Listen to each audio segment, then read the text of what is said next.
There are two forms of the infinitive. We'll begin with the infinitive construct.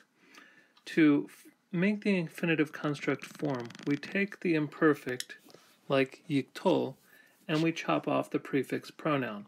So this is very similar to what we do with the imperative, except for the infinitive there's only one form, whereas for the imperative all of the second person forms would work for imperatives. Well, here we have from Kof, Tet, Lamed then, Katol is the imperative form, and what the meaning of, the infinitive form, and the meaning of the infinitive form is killing or to kill. That is, it's just the verbal idea itself, whatever is in the root, Kof, Tet, Lamed. And so we often put a gerund ending if we had it just with no context. It's just the idea of killing. So it's infinitive. It's not a finite verb. There's no person, gender, or number. So when we parse, it's very simple. In this case, we have just call infinitive construct. Here's an example in the PL. So if we had the word yadaber, we just chop off the prefix pronoun, and we're left with the PL, infinitive construct of davar, namely daber. And so if this is all that we had, it would just mean speaking or to speak. So consider Jeremiah chapter 1, verse 6. Hine lo yadati daber, ki na'ar anochi.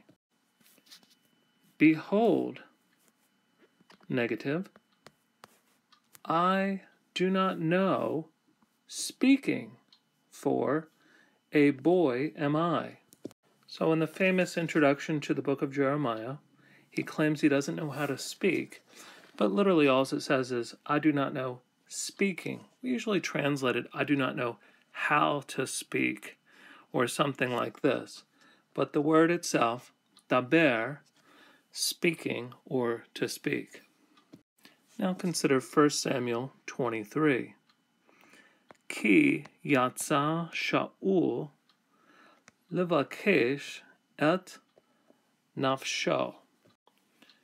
Here we have for, the subject Saul, for Saul came out to seek his soul or his life.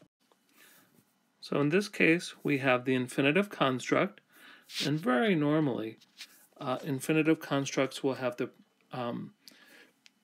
attached prepositions on them, especially la. And so this just really has the sense to seek, and the attached preposition just will complement that. So here, Saul comes out to seek David's life. Here's another example from Amos 8. Lavakesh et daver Hashem velo yimsa'u. And here we have either to seek or seeking. We'll say to seek. To seek the word of the Lord, but they shall not find it. So here we have the preposition prefixed to the infinitive, and here we have it set over and against a finite verb, seeking the word of the Lord, but they shall not find it. Now, in the case where we have an infinitive construct, and we add to it either ba or ka, these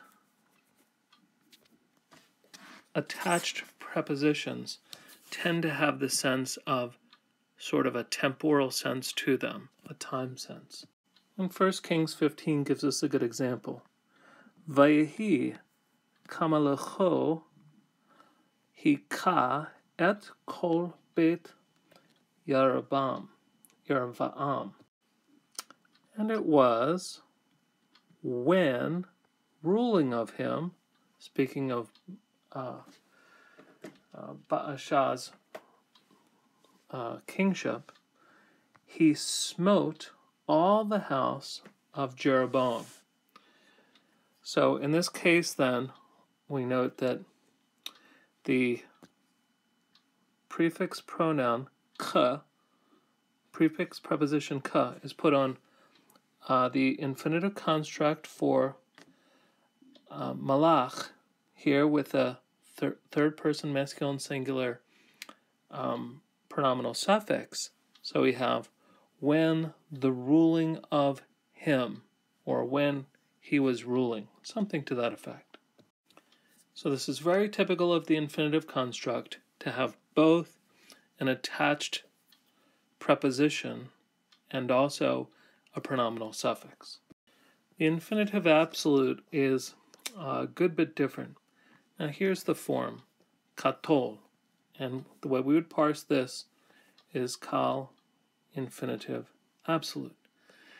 Now it can have a function that it has alone within a sentence, but this is very unusual, and so I'm not even going to bother with it for now. You can consult a grammar for some of those.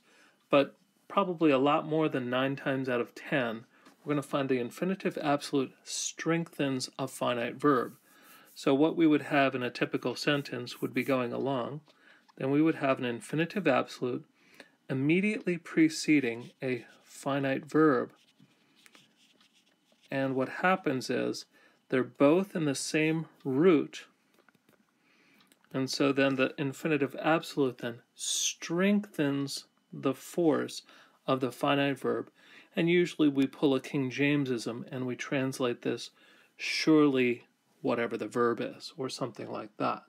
Here's an example of an infinitive absolute in Deuteronomy 6.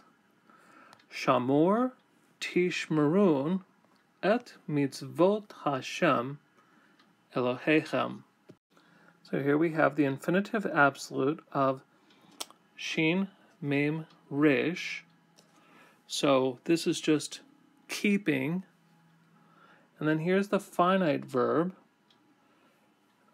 tishmerun, keeping y'all shall keep, or surely you shall keep, or guard, or something like that, the commandments of the Lord your God. So again, the big tip-off is when we see the exact same verb root, shin mem resh, twice in a row, the giveaway is that the first one is almost always an infinitive absolute, which it is. So here we have kal infinitive absolute, followed immediately by the finite form of the verb, kal imperfect to MP. So here then we have, you shall surely keep the commandments of the Lord. So one more example from Genesis chapter 37. And this is the brothers saying, Vayomeru lo echav ha meloch timloch aleinu. His brothers said to him, and here's the interrogative marker, will you really rule over us? Notice then we have the same root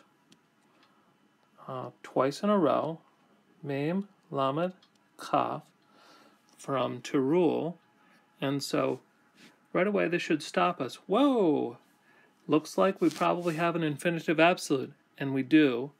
So in this case, we have kal infinitive absolute, and we also have kal imperfect to ms. So then the infinitive absolute strengthens the sense of the finite verb. So literally we would have, will you rule over us? But what we would translate this as probably they have an incredulous tone, which is why they use the infinitive absolute. Will you really rule over us?